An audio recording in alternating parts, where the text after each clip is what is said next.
Welcome to With You Every Step, the solo travel podcast that explores, explains, and hopefully inspires you to travel the world by yourself. I'm your host, Michelle Lee.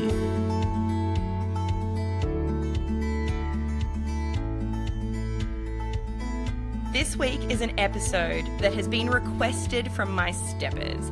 This is a topic that I am not qualified to speak about at all. So I have invited Bess Hepworth, founder of Planet Ally, to talk about travel for the LGBT plus community.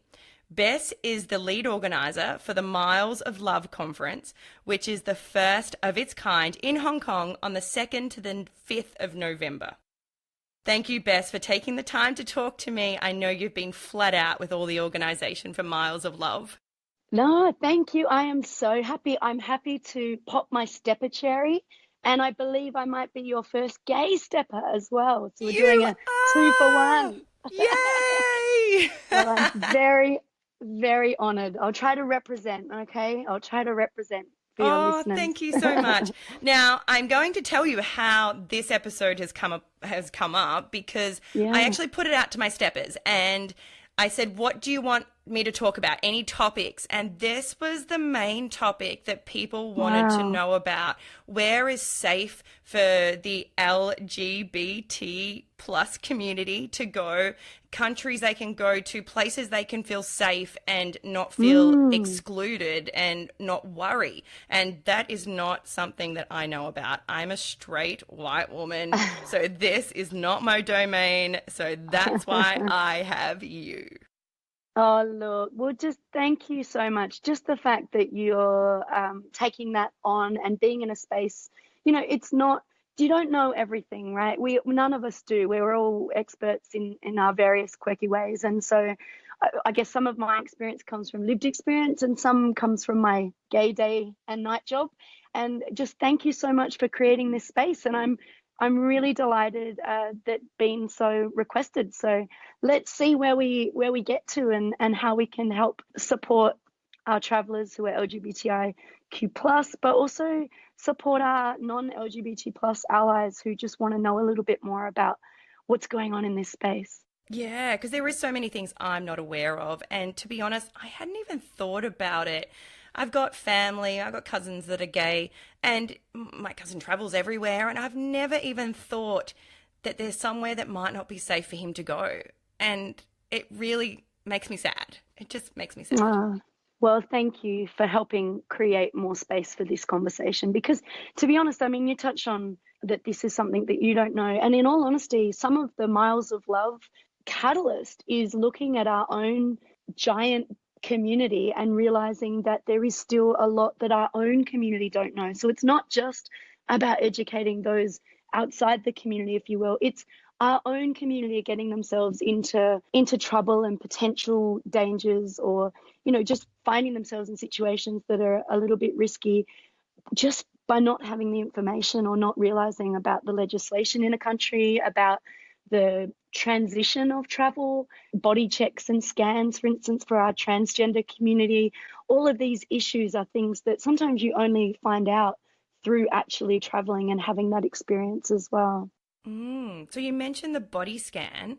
Yeah, so I'm conscious I'm not a transgender person, but I do consider myself a trans ally. And there's a lot of issues for people that are traveling. Like if we dial it right back, when we start to travel and we're going outside of our country, so we're both Australians, when we're traveling, we've got our passport. A lot of the issues start right then and there if your assigned birth gender is not in line with the gender that you identify. So we talk a lot about your assigned gender at birth, and then in terms of what is the gender on your passport, your gender marker, and they don't always match up. And so you find that people who self-identify freely as a trans woman, and maybe people don't even realize, are then traveling, and the minute they hit immigration, the photo doesn't match the gender marker. So right there, you have an anxiety, you have a concern, you have a fear about travel. And unfortunately, the reality is that literally stops people traveling, not just our trans community, but our intersex community. For those that don't know, when we talk about LGBTI, the intersex is around sexual characteristics, so chromosomes and genitalia. And so that also causes confusion. So I didn't actually know what that term meant. yeah, so I mean, this is a big issue for anybody that is not on the binary, I guess, if you will. It doesn't self-identify as a cisgender, a kind of male, non-transgender male or female. So I try not to get too jargony, because I don't want to overwhelm or scare anyone that's new into this space, but just effectively right from the point of immigration. But even if I give you an example of that from a travel perspective, so I'm in Australia right now, which is great. I'm coming at you from the Adelaide Hills in my tracky dacks and my double socks and my nana jumper to keep me warm. The best thing about podcasts. Wearing, yeah, I've totally exposed myself. Whereas yesterday I was in Hong Kong in shorts and a tank top, you know what I mean? So, yeah. But the reason I mentioned travel is, in terms of my family, is our youngest son, my wife and I have got 2 children. I gave birth to our eldest, 6-year-old Flinny. And then Jude, our 4-year-old, my wife gave birth to. We kind of secretly, cheekily call that the lesbian loophole. I don't know if anyone else calls it that, but that's what we call it. And Jude was born deaf, our youngest. And so he's rocking the cochlear implants, thanks to the Victorians inventing that. And I travel with him a lot. My wife is a pilot.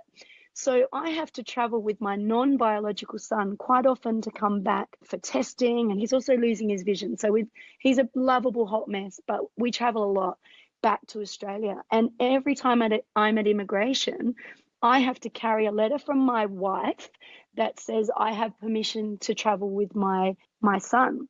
Now, I was there when he was born. I cut the bloody umbilical cord, you know, so I've known him his entire life. I knew him when we were going through fertility treatment and selecting the donor. But that's what you kind of call institutionalized discrimination. So families suffer as well. So it's the stigma around issues that people face in society. Then you amplify that more when you're facing discrimination and you haven't even left the country that you're traveling in. So that kind of just puts, but then for me, I still a Caucasian woman of immense privilege just by my ethnicity. And so I'm very conscious of that. But that too, I still kind of what I call first world gay problems, but it gets a whole lot more trickier than when you travel. But on the flip side, a lot of people travel comfortably into countries that are non-LGBTIQ, but it's what they're doing or what they're not doing, probably more importantly, to keep themselves safe. But also, it is really important that you make yourself as aware as you can about the laws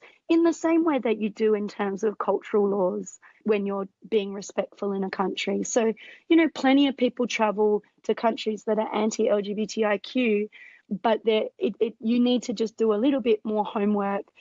There's plenty of gay-owned or friendly tour operators across the world. There's an entire organisation called the International Gay and Lesbian Tourism Association, or Travel Association, and they've been around for 35 years helping travellers navigate all of this. But where I think there's a little bit of a gap is how we can support on the ground LGBTIQ, you know, plus communities that are really suffering. So close to Australia, when you think of travel, we go straight to Bali, right? We go to Indonesia.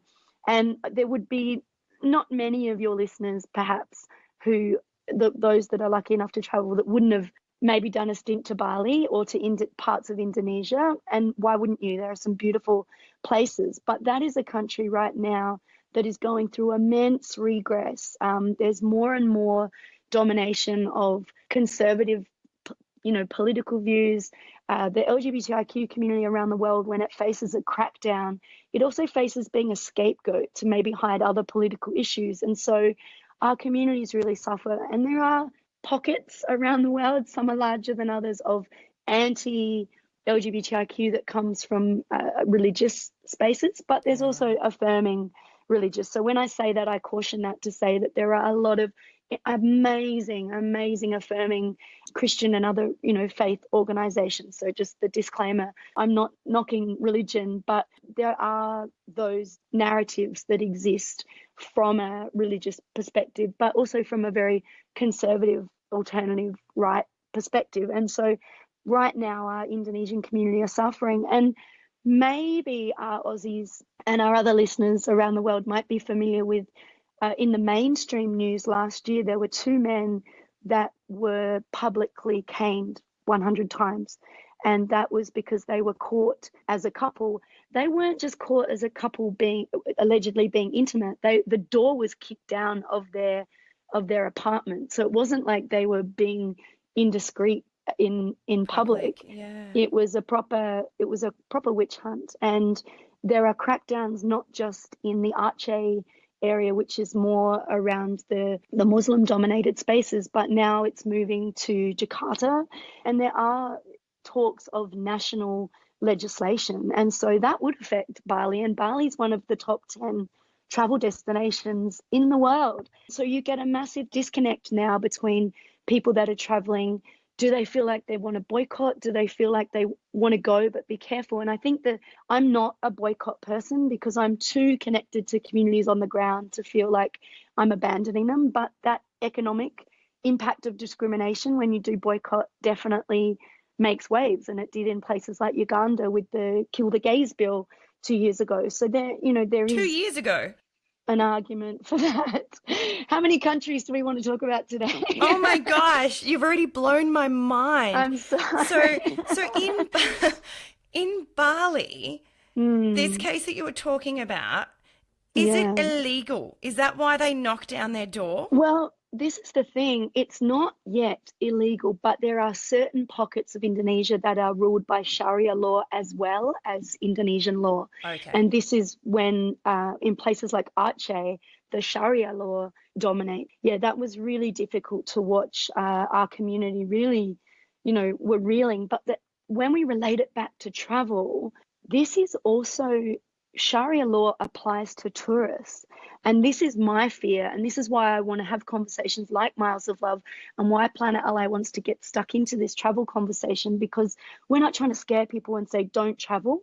We have to be way more mindful of what we're doing, because I really feel like it's only a matter of time, depending on whether a country wants to make a case. There are anecdotes from the Malaysian communities that I speak to that there are hotels that are knocked on the door. The police will come in, will look at the registers and check to see whether there are same-sex couples in rooms together.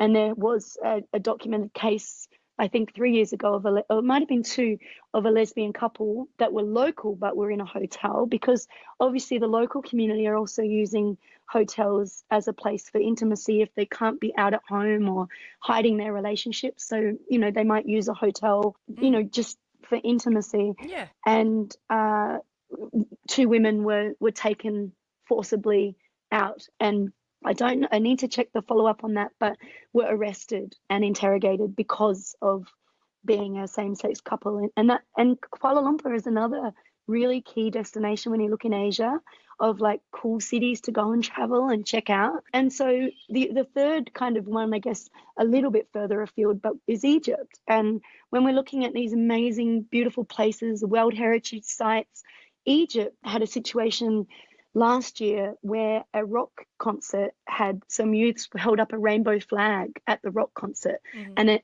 it was an openly gay singer that was part of the band that was traveling, who was performing. The fans held up a rainbow flag and were promptly arrested. And there were more than 50 people were arrested in Egypt that night for being at the rock concert. And people were jailed, and that's just for holding up a flag, right?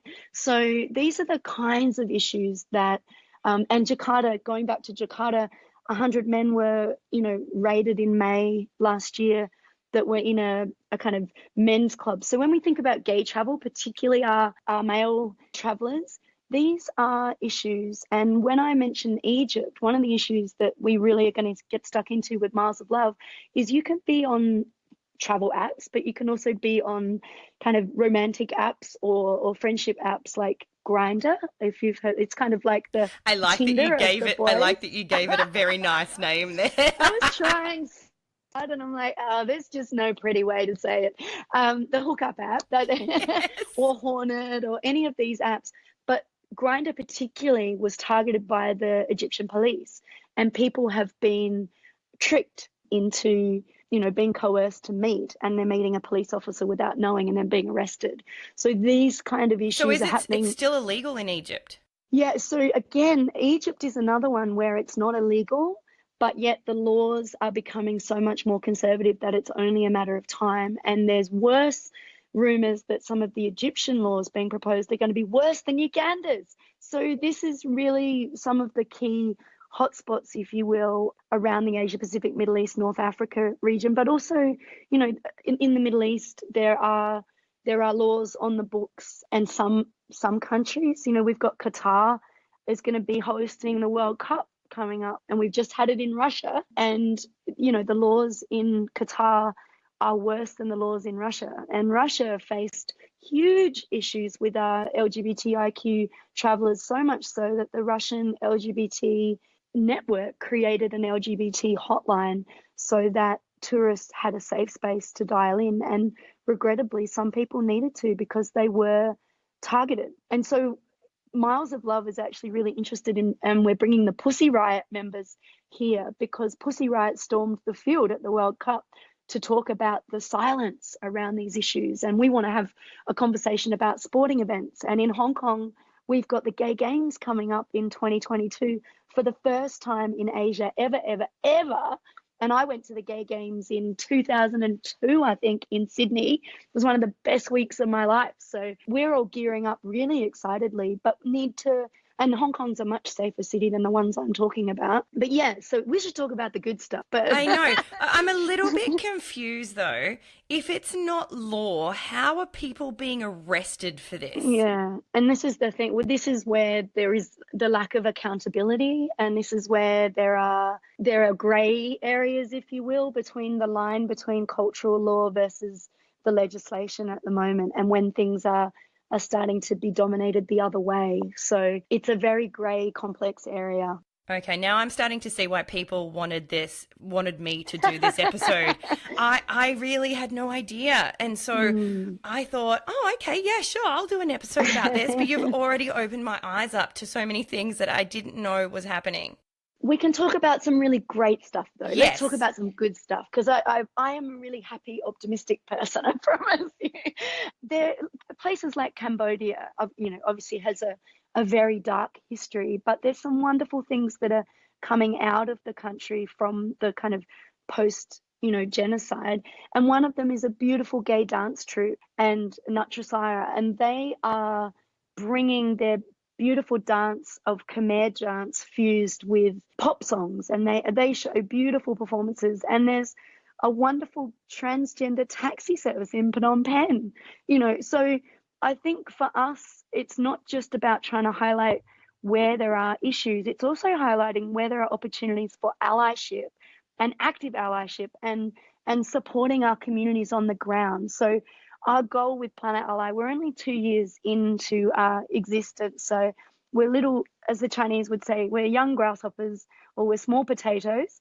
So I'm a very small, humble potato. But the goal eventually is that we build this website of ours so that it has, here are the laws on the ground. Here are the phenomenal events that we encourage you to go to. Here are some of the great community members doing wonderful work.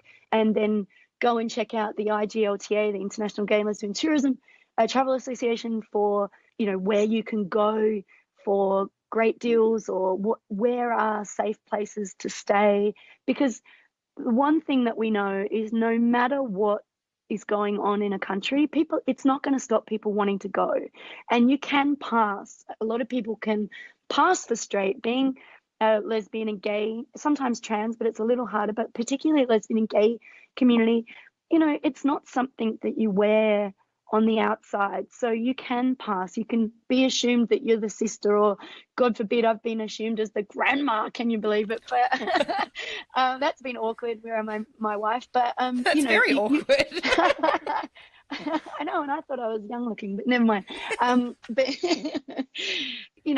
there's lots of great stuff. There's booming tourism all across the globe. There's more gay travel services and vacations popping up all over. So it's not all doom and gloom, but we are wanting to just make sure that we're being a little bit more aware of our rights, because the thing is, I might be an activist, but not everybody is who's gay or lesbian or trans or intersex queer. So you can't assume that just because someone's LGBT plus that they know their rights, that they know what's going on. And if mainstream media are not covering this, how on earth would we know? I mean, there have been so many issues that have affected our community, but I live in this gay news bubble, right?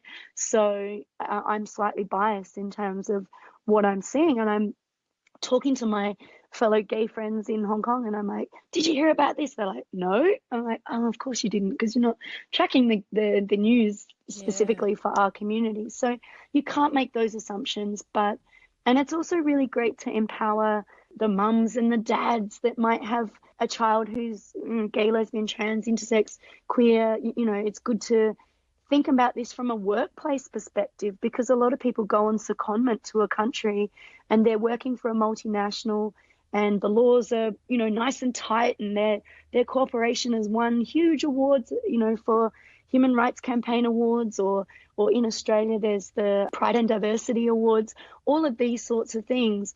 But then you go across the pond and you realize that your company hasn't got the same policies in place and you don't have the same protections. So this is not just about leisure travel. This is also workplace. Yeah. So Miles of Love is a chance to kind of have some bigger issues with lots of countries, but it's coming at it from the perspective of the activists, which is why it's a world first. Normally it's coming from the tourism community going, hey, let's talk about what's going on, whereas the activism community have not really talked about the travel. But one great thing that's happened recently, and you might see on Viceland, is the wonderful actor, Ellen, you're an actor, fellow actor, Ellen Page from Hollywood land, but she's got something called Gaycation with her best friend Ian Daniels, and they're starting to travel in different places around the world and show the beauty and show the culture, but also just delve into a little bit of the darker side.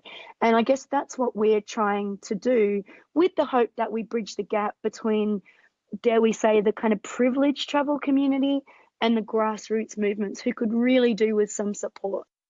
Now, I don't want to offend anybody, but is there more issues in a highly religious country, being maybe a Muslim country, than is there any other countries that aren't super religious that there are massive issues in? Does that make sense? Yeah, it does. And likewise, not wanting to offend anyone, that is such a good, tough question. That's such a good, tough question, because right now, if you go way up to the United Nations Human Rights Council, a lot of the issues that we're facing from member states that are pushing back happen to have a religious movement that are pushing that. But that's also not just the Muslim community, that's the Christian community. And what's unfortunately happening in countries around the world, including Indonesia, to be honest, is even the Christian right movements are moving into those spaces and funding. The Philippines is another classic example with regard to a large Christian Catholic community, that there's a movement predominantly from the United States, larger religious groups that are anti-LGBTIQ, that are funding hate and hate speech and legislative regress in these countries. So, and then you look right back to colonization, and that's something we're going to talk about as well at our forum, is, you know, there are 7 countries in the Pacific Islands that still criminalize LGBTIQ people. 7, right?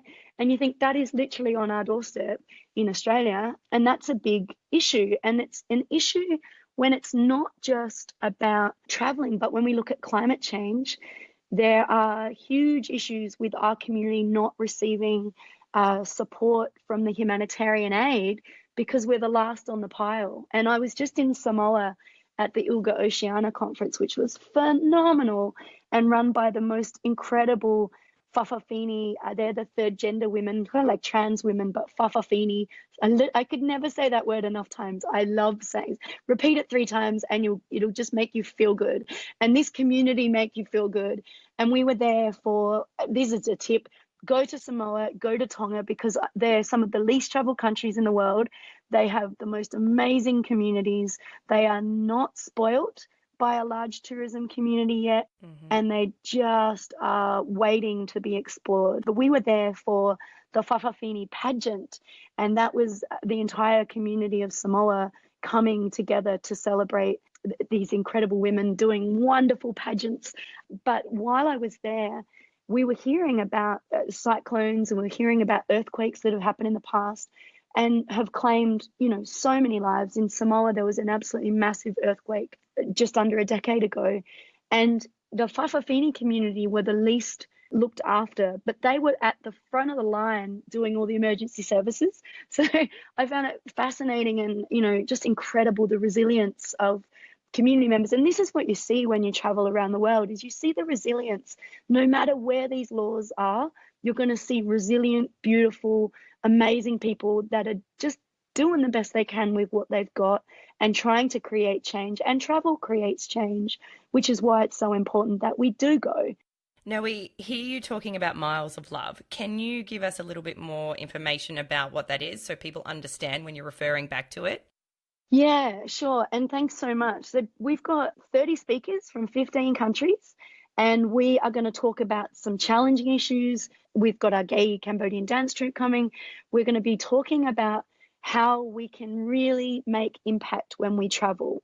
Because the thing is, we do travel to the Maldives, we do travel to Egypt, we do travel to Indonesia, all of these places that are literally bucket list, right? Yeah. But even Fiji is a beautiful place we love to go travel to, but our community on the ground are suffering.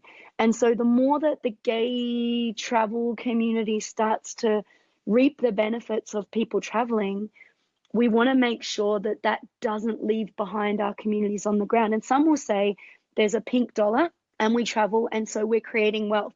Yes, that's true to a point. Actually, really, really, when we get down to it, a lot of people travel and are unaware of the laws and are unaware of the suffering, or really controversial, just might be a little bit apathetic.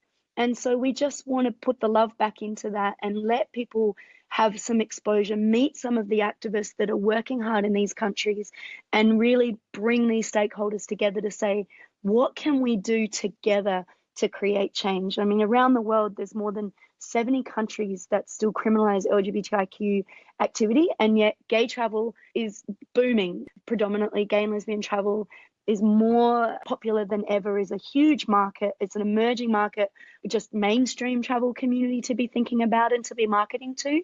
But we want to make sure that A, people don't do harm because they don't realize, or B, they can see that there might be an opportunity that they could maybe they could donate some money. You might go to your 5-star resort in Bali, but maybe one of the NGOs, Rungus Palangi, or some of these amazing NGOs on the ground, maybe you could chip in a few bucks their way, so you're having a good time. You don't have to necessarily go and feel bad and be in that community space. Although I don't think you'd feel bad. I think you'd love it. It's more that, how can we be more mindful? We're traveling to these countries, yet these countries are suffering. And I mean, I see the reason that this has been something I'm passionate about. My wife is a 777 captain. I'm a pilot's wife. Does that mean you get lots of really cheap or free flights? Tiny bit. Yeah, that's the bonus. I mean, there has to be a bonus to not having your partner around a lot, right? That has to be one. I reckon.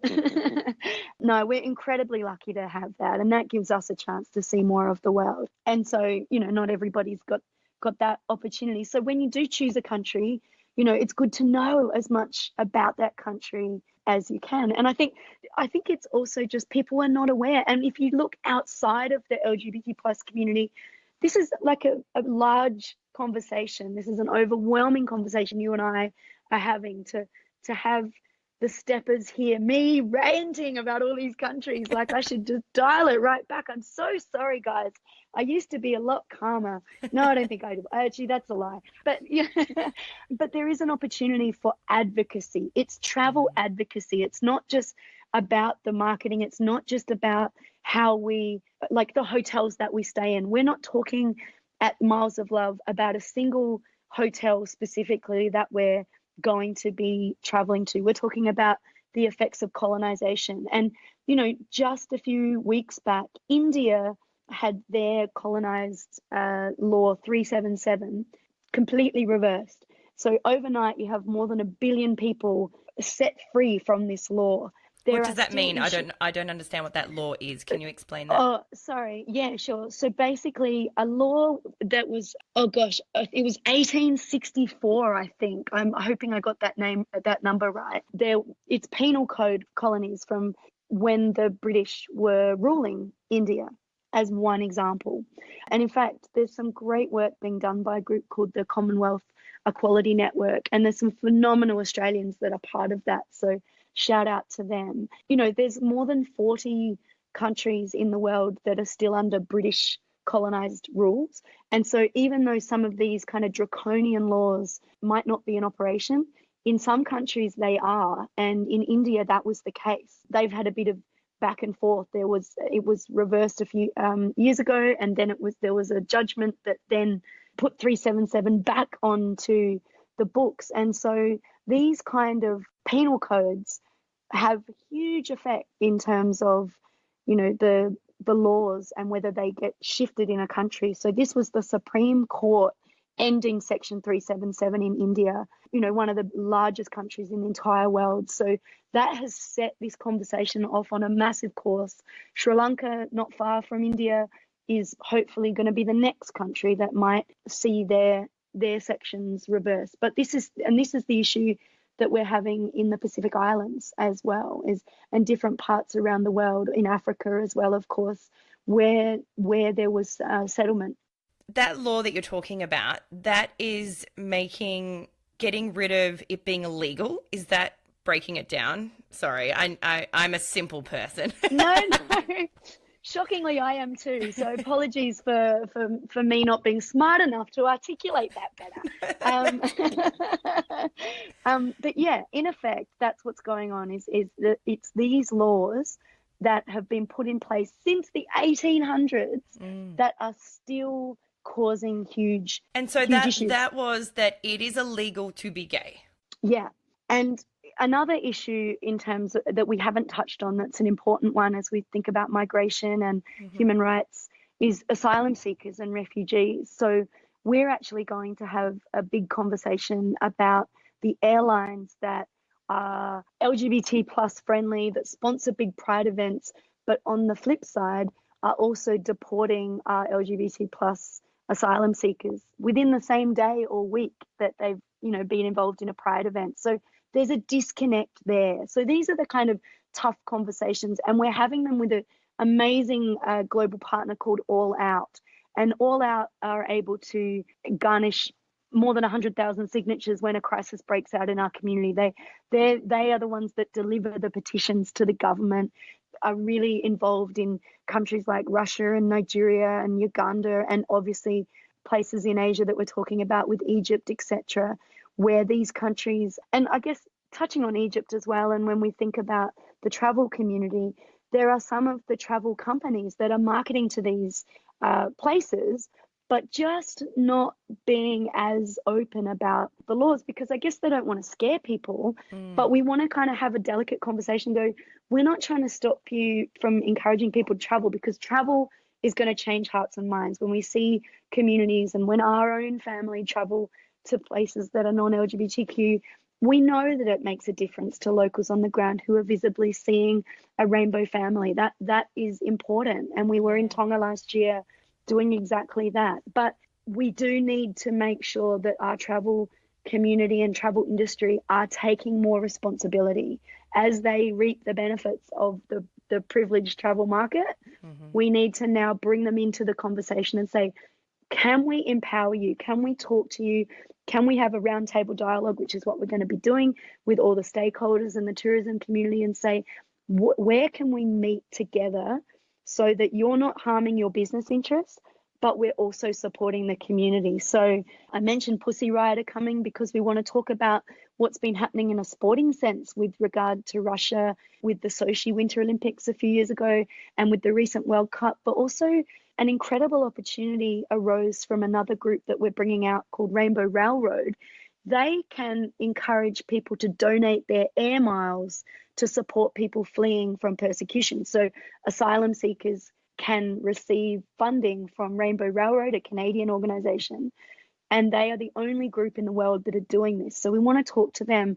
And last year, an awful situation occurred in a section of Russia called Chechnya, where a concentration camp was built and 100 men were rounded up almost overnight, within a matter of days, and tortured and asked to give names of others. 27 men were murdered, but the government has not claimed this. But what happened at that time is our community rallied and we connected, and Planet Ally was able to get stuck into this and partnered with the Russian LGBT network and Rainbow Railroad to encourage Hong Kongers predominantly in our global community to donate their air miles. So how cool is that when you've got a travel community that can actively do something?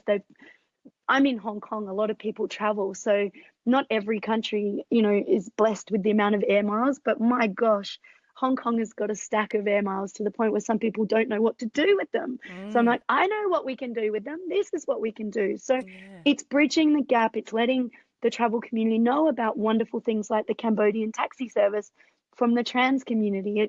It's the donating your air miles. It's what can we do to leverage the travel community, the airlines, to really support more on the ground. So it's a very, very progressive event. It's the first of its kind, and it's been confronting to share with people, because it is asking people to kind of really look at this from an honest perspective. But John Tanzella, who's the president of the IGLTA, I mentioned, he talks about the tourism.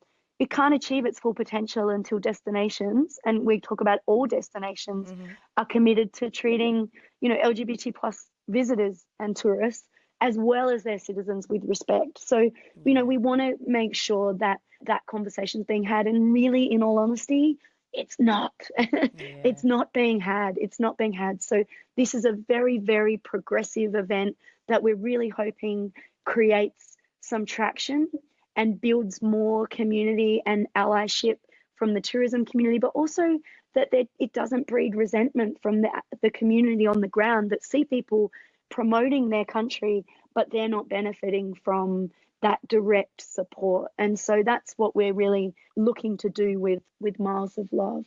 Yeah, well done. It's fabulous, and I hope it gets out there and a lot of people can learn from it and it can make a difference.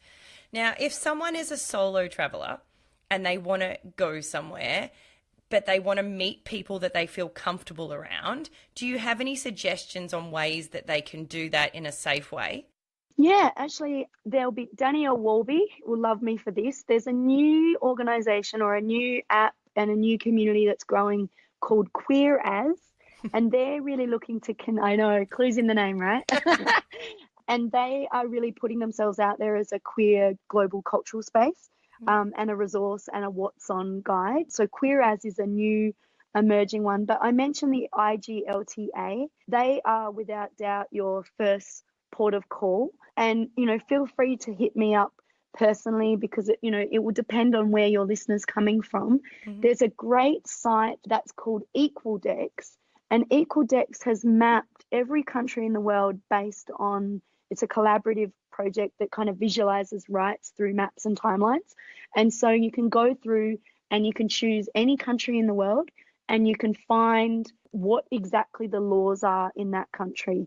Planet Ally is going to be there soon, batting in and really wanting to build this. So we have because what you find at the moment is there's pockets of information, but it's not collated everywhere. So that's what we're hoping to do. And with the permission of the Equaldex folks, we'll have their content. We'll be able to tell you what great events are on, and then we'll refer you to the links, for instance, the IGLTA, who will tell you what are some of the gay-friendly, LGBTQI plus friendly communities on the ground, like the travel tourism community. Mainly, so if people want to find where to go, they can go onto apps and they can go online. Is there special hostels that are designed for people to feel inclusive? I think more and more there are kind of initiatives like that popping up, but I wouldn't say there's too many yet. I would refer to the IGLTA website that map each country based on where the gay travel kind of operators exist. But I would say contacting organisations like ILGA or us, and we can tell you, we can put you in touch directly with communities on the ground, because this is the kind of thing at the moment that doesn't have a large enough digital footprint, and people need to still be a little bit careful in certain countries as to what they're publishing. But in every country, even the countries that have got the most conservative laws, there's going to be a community thriving as best it can, and that will love to see you and would love to be proud of their community and their country. Because just because the laws of a country might not be progressive doesn't mean that they're not proud of where they come from, of their culture, of the wonderful, tourism that can be accessed. So I think it's a great question. This is such an emerging space, which is probably why your listeners have asked for this. Now, you mentioned the Philippines. I've been to the Philippines, and I hope this is not offensive. It gets thrown around a lot in the Philippines, is the term ladyboy. Is that considered to be offensive? So I'm glad that you're asking me this. Just a few weeks ago, we held an event called How to Be an Ally. And we had one of the speakers, we did a human library. So everybody went around and we had someone who was bisexual and someone who was asexual and various members of the community. And our transgender speaker, Dr. Brenda Allegra, is an amazing trans academic. And she talked exactly about this language, because there's been an evolution of language, just like there is in other human rights spaces or other cultures, where there are words that we might have used 40 years ago to describe a particular country or person from the country that we would never do now. And ladyboy is one of those. And in the same way, I've heard a lot growing up the word tranny, and I say this without trying to offend our trans community. That is a word that is no longer considered appropriate. So it's difficult to, this would be another entire podcast, but I would try not to use that word. You can use third gender or trans or someone who's a cross-dresser, but ladyboy is now considered derogatory. And I guess it always goes back to the intention as well, because being an ally, it's tough. There's a lot of language. There's a lot of different, we are not an LGBTQ or an LGBTIQA person. We are one or a few of those spectrums. So it is a difficult journey to go down. But I think it's also about what I call creating spaces of grace. And it's really, I stole that term from an amazing Black Rights Matter movement activist on the ground here in Hong Kong. And I love that term because we don't always get it right, but it's more about whether it's laced with the intention to get it wrong or to cause harm. That is the issue. Nobody should ever get upset or get angry. Like I know you beautifully, shared that you didn't want to cause, any harm or say the wrong thing. It's okay if you do, because we do all the time. I mean, a new emerging thing in our community is for the genderqueer, non-binary community, and the reference to using pronouns and preferred pronouns. And this is something our own community are only just getting their head around. So you don't necessarily say she or he, you might be referred to as they or them. And it's just what makes someone comfortable. So I think should you come across in the Philippines a community that or someone that fits that description, ask them what they want to be called, because it's really just call them a person, go by their name or the person, rather than those labels that can be quite harmful depending on the intention or depending on the trauma that label has created and caused for that person. Yeah, that's really good to know. And out of all the episodes I've recorded for my podcast, this was the episode I was most nervous about. For that simple fact, I was so worried about saying the wrong thing. And I don't want to offend anybody. No. And there are so many terms now that just are not acceptable. And we've learned that. And I think that goes with a lot of things. And that is just a question I had, because I thought that. And I remember being in the Philippines and it was thrown around so much, that term. And I remember thinking, that kind of sounds a bit mean. But I wasn't sure if it was or not. And so, okay, it's good to know. No, good on you. And I think, honestly, as with anybody that's educating a community that, or, listeners who are not familiar with language or a particular culture or lived experience, it's also on us to help. And it is important that people do their research, and it's not appropriate to ask certain questions of members of the community because that can be too intrusive or harmful. And particularly when you're talking to someone who's trans or someone who's intersex, is just not a person with a disability. We've got an amazing speaker who's a Paralympian, Teresa Go, who's a Singaporean, wonderful speaker that's going to be with us. And we're going to talk about travel and accessibility and what it's like for a queer person with a disability. And, we've interviewed her before, and we've got a great YouTube that she's done with us on just allyship tips. Like, it's just start with doing a bit of your own research and then find somebody who's an oversharer like me to make you feel comfortable about being in a space that you feel a little bit vulnerable or not quite sure. And in the same way, when there's somebody asking something about, any other issue that we don't know about, I think someone like myself, it's my responsibility to try to guide people on that journey, no pun intended. But it's sort of a little meeting people halfway. Do a little bit of your research first, because there are lots of resources out there now in terms of language and in terms of, our community. But then also don't be afraid to reach out, and certainly don't be afraid to reach out to me. I would just love it if someone wanted to talk to us about what we're up to or where they're at in their allyship journey, or something that they wanted to talk more about, or anything I said that they struggled with or wanted to find out more, because the clue is in the name for our NGO, Planet Ally, and our tagline is we want to live on a planet of allies.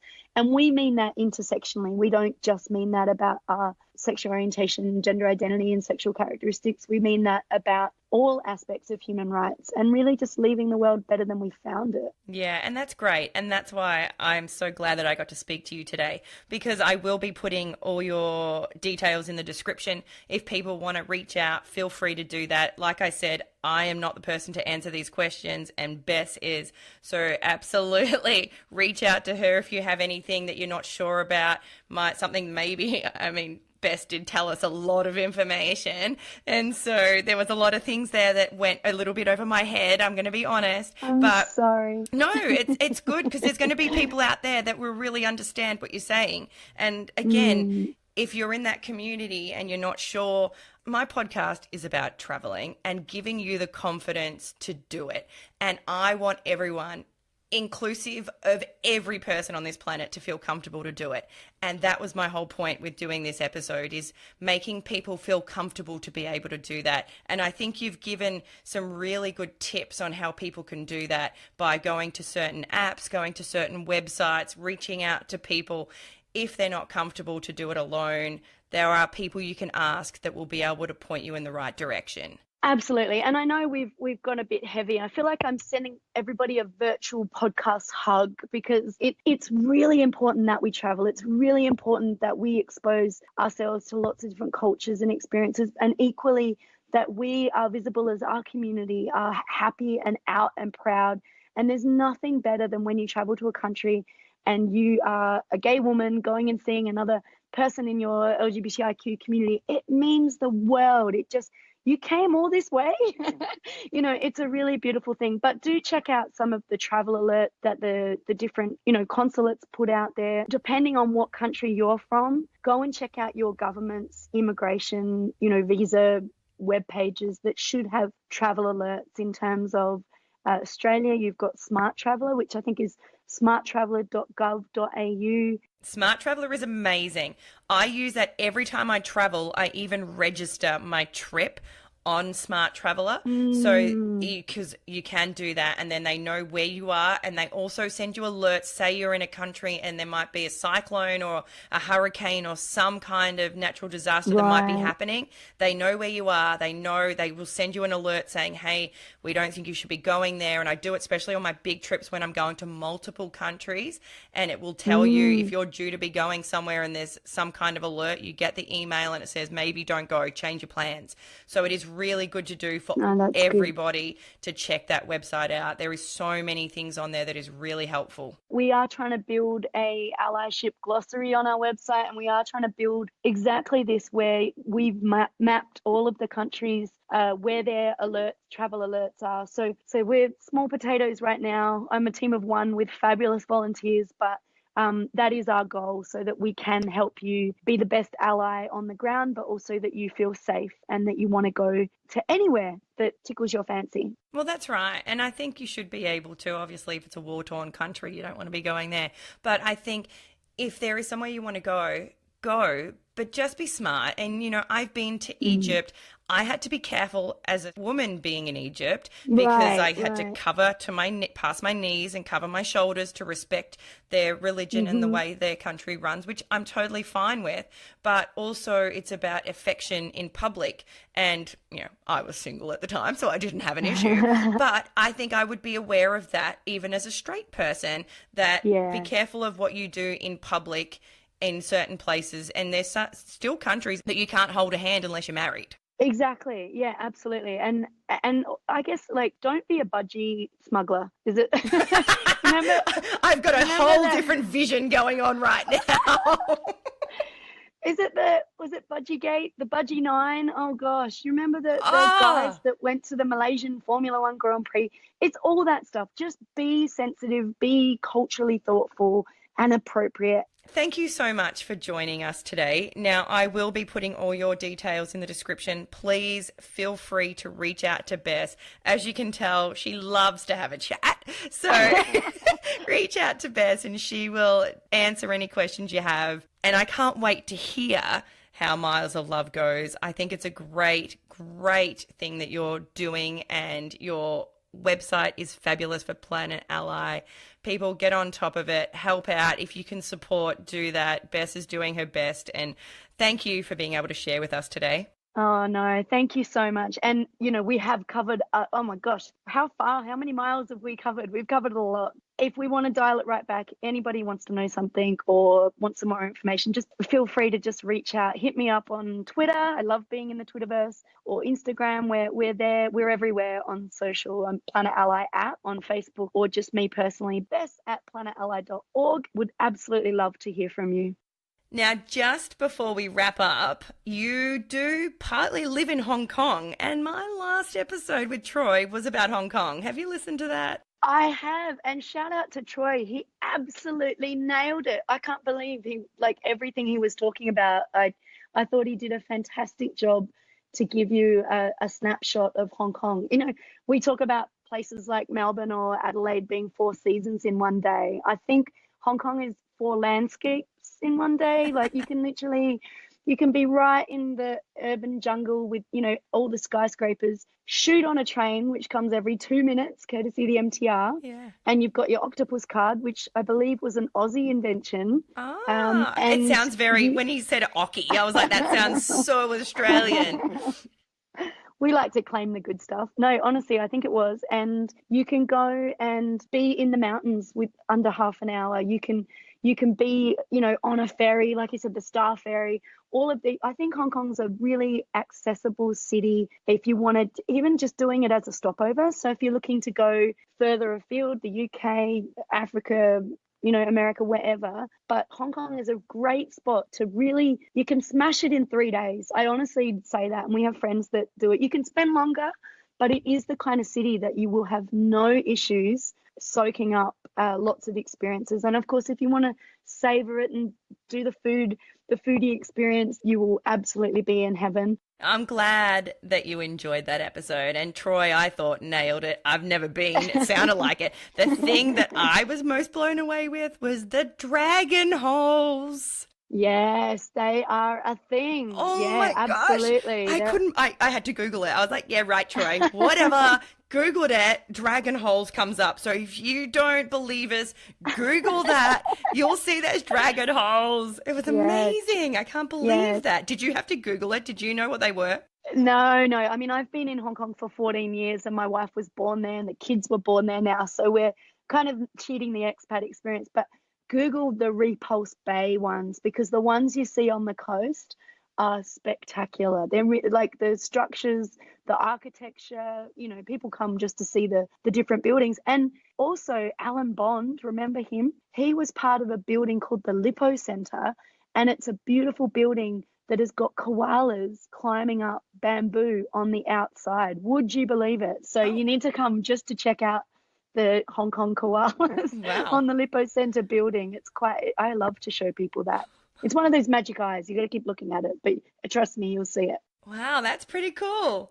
Yeah, wow, that's great. Well, thank you so much for joining us today, and it's been a really good chat, and I hope people get a lot out of it. And like I said, if you need anything, contact Bess. She will be able to help you or point you in the direction that you may need. Thanks, guys. I'm glad to have popped my stepper cherry, and I look forward to listening to more episodes. Thank you. Thanks for listening to With You Every Step, hosted by Michelle Lee. We do hope you enjoyed listening, and if you did, make sure you tell everybody. If you didn't, nobody likes a Debbie Downer. Please subscribe to get up to date with our latest releases and give us a thumbs up on our social media at With You Every Step. We love to hear from you. If you have any questions or inquiries, head to the Contact Us page at our website, michellelee.com. That's also where you'll find all our blogs mentioned in the podcasts. We love to hear from you, and if we have inspired you to travel, thanks for listening. Love life and adventure on.